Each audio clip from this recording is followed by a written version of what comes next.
palavra que esse teu filho estudou para falar. Mas não adianta, Senhor, ele estudar se ele não tiver o Senhor presente na palavra.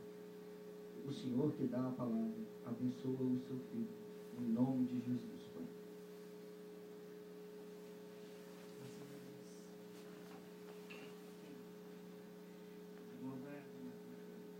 Tiago,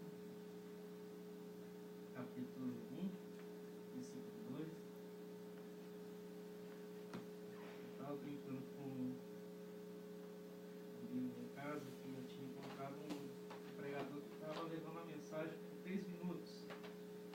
É difícil levar a mensagem por 3 minutos. O pregador conseguiu com 3. Que Deus possa estar falando no nosso coração e que a gente possa conseguir entender como você fala. Tiago, capítulo 1, versículo 2, diz assim: Meus irmãos, tendes por motivo de toda alegria o passar por várias provações, sabendo que a provação da vossa fé, uma vez confirmada, produz perseverança. Vou ler mais uma vez. Meus irmãos, tende por motivo de toda a alegria o passares por várias provações, sabendo que a provação de vossa fé, uma vez confirmada, produz perseverança. Amém? Irmãos, sabemos que no mundo onde vivemos, muitas pessoas têm passado por várias lutas, várias tribulações, momentos difíceis, momentos tribulosos, momentos que começamos até mesmo a achar que não vamos conseguir passar por aquilo. E eu lendo esse versículo, esse capítulo onde Tiago, a epístola de Tiago, onde ele estava falando sobre para a igreja que passar a provação com toda a alegria. Aquilo, irmãos, foi como se fosse um jump, você dá um carro ali, deu uma levantada que muitas vezes na sua vida você acha que você não é capaz de estar nada, você não é capaz de tocar uma guitarra, você não é capaz de louvar o Senhor. Muitas vezes você não precisa nem passar por provação. Algumas coisas chegam na sua vida e você fala assim, eu não sou capaz para isso, eu não vou conseguir. Isso pode ser para missionário Larissa, pode ser para o Billy, pode ser para o Johnny ou para o pastor Jorge, isso não é para mim. E muitas provas da sua vida você começa a até mesmo a achar que não é capaz. E eu quero falar que na Bíblia, o salmista, quando começou a passar as provações, ele disse assim: por que estás abatida, ó minha alma? Por que te perturbas dentro de mim e me deprime? Muitos irmãos, eu poderia citar vários homens, como todos aqui conhecem, vários pregadores, vários homens de Deus do passado que passaram por diversas provações, como Jó, José. Nós não teríamos tempo para falar de homens de Deus que passaram por várias tribulações dentro do Evangelho, e onde assim, muitas das vezes Jó, na sua angústia ali, ele amaldiçoou até o seu dia do seu nascimento, por tudo aquilo que estava vendo, mas ele não negou a fé. Ele não deixou de confiar naquilo que o Senhor tinha para a vida dele.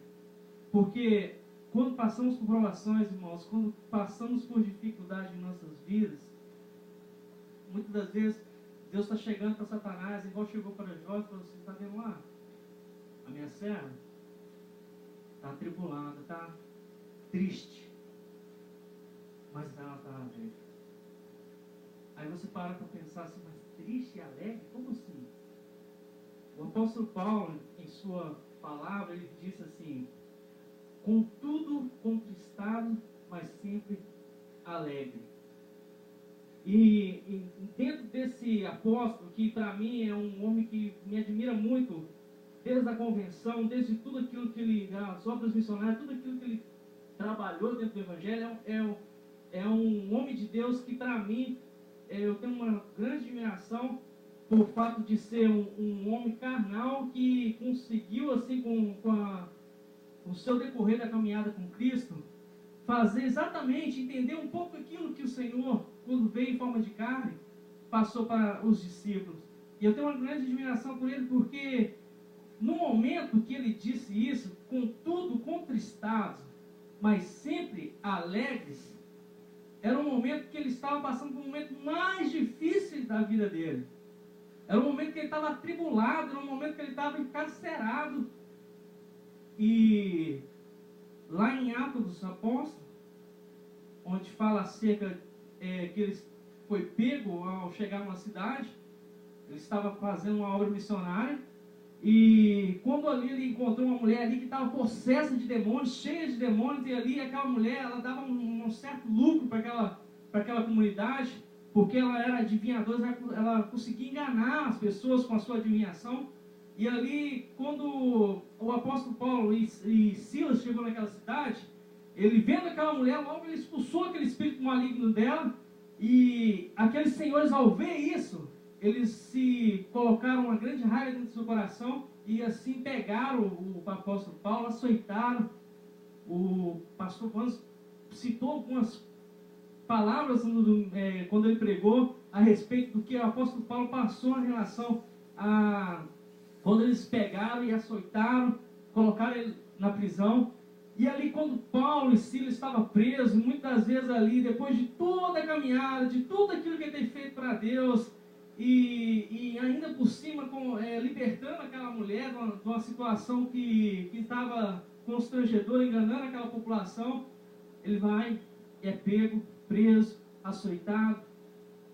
E na hora que ele, penso eu, na hora que ele imagina assim, todo cabisbaixo e todo sentindo dores, na hora que ele foi entristecer, e ele lembrou assim: não, contudo, posso passar tudo o que eu estou passando, mas eu vou confiar naquele que me deu todo o poder e toda a alegria de estar fazendo a obra dele. Irmãos, e o que me dá mais alegria disso tudo é saber que o Senhor, a partir da hora que a gente somos provados, a gente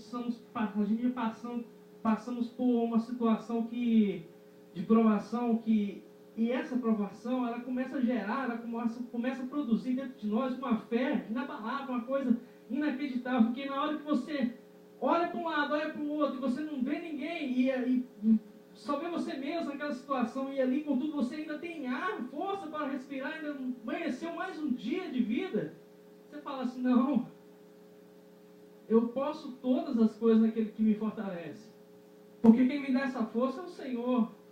Ele que me criou, Ele que me deu essa capacitação. E essa mensagem, irmãos, eu quero falar assim, alegria dentro da provação. Eu quero colocar o nome dessa mensagem como alegria dentro de uma provação. Porque ali, irmãos, quando o apóstolo Paulo passou aquela situação, e ele mandando assim, ainda por cima de tudo, depois de tudo aquilo que ele passou ali, ele começou a louvar a Deus.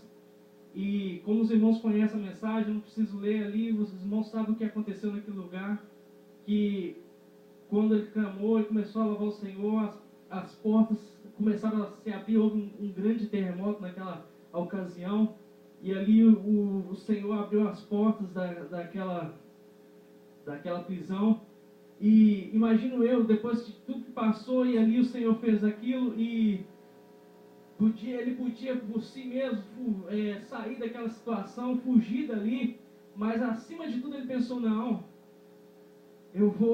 a obra do Senhor ainda tem que ser terminada. Quando ele começou a louvar, irmãos, aquele louvor começou a atingir os corações dos outros presos que estavam do lado dele.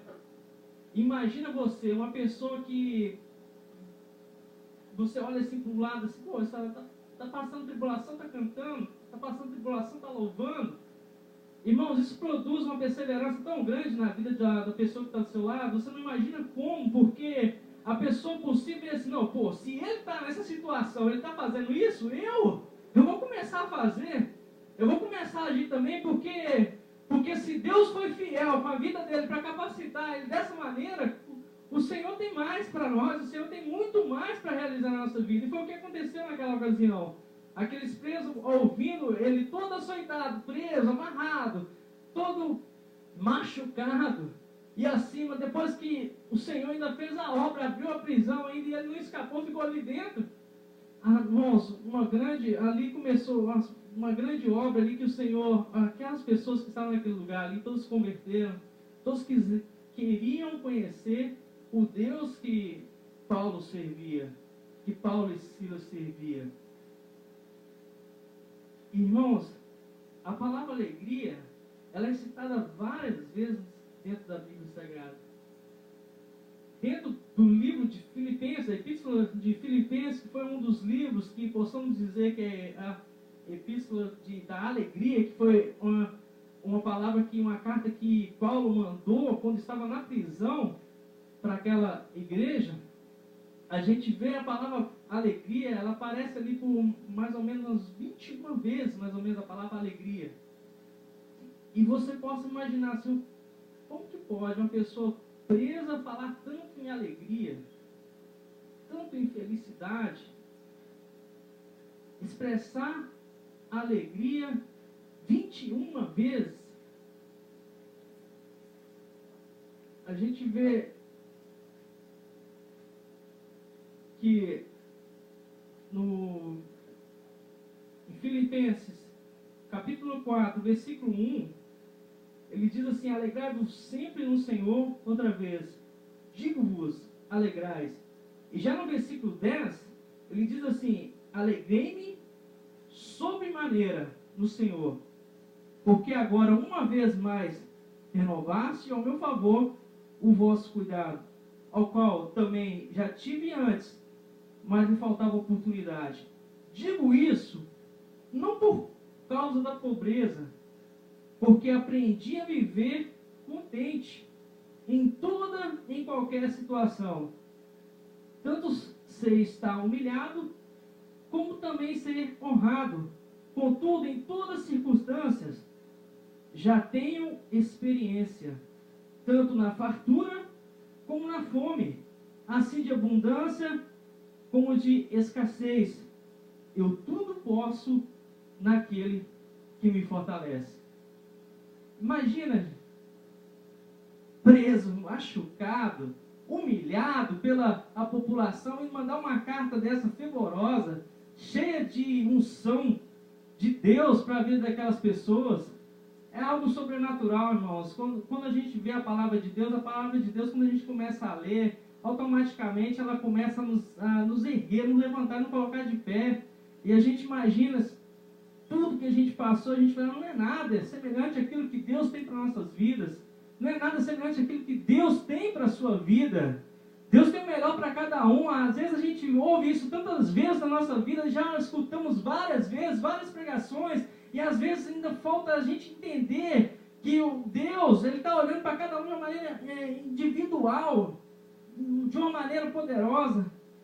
Eu quero falar para você, existia um homem que ele era muito rico, numa cidade, e ele possuía muitas riquezas, e um dia ele estava muito triste, e aquela riqueza não satisfazia a vontade dele, por mais que ele era rico, ele não tinha alegria.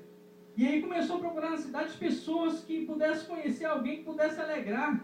E essa história fala a respeito de uma certa camisa que eles falaram que essa pessoa usava e falavam assim: se você vestir essa camisa da alegria, você vai ser feliz, você vai ter riqueza, você vai ser uma pessoa completamente feliz. E ali ele começou a procurar aquela pessoa, e ali os soldados foram procurar quem era essa pessoa, e quando encontraram essa pessoa bem distante do palácio, bem longe de toda a riqueza que ele tinha, encontrou um homem num cabo de enxada que estava capinando, todo sujo, todo suado, a família ali, tudo ali em volta dele, trabalhando junto com ele, e aquela era a pessoa que eles ouviram falar que tinha tal camisa da alegria. Mas quando os soldados chegaram lá, aquela pessoa estava nua, somente sem camisa, trabalhando. E aí os soldados ficaram assim meio espantados. Ele perguntou: como você consegue ser tão feliz, tendo tão pouco, ao contrário do meu Senhor, que tem tanto e é infeliz?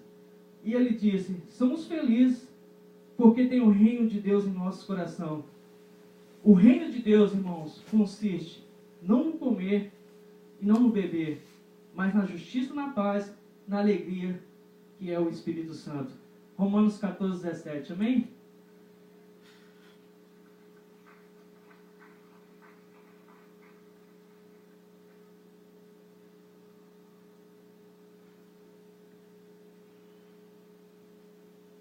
Acho que tem problemas aí.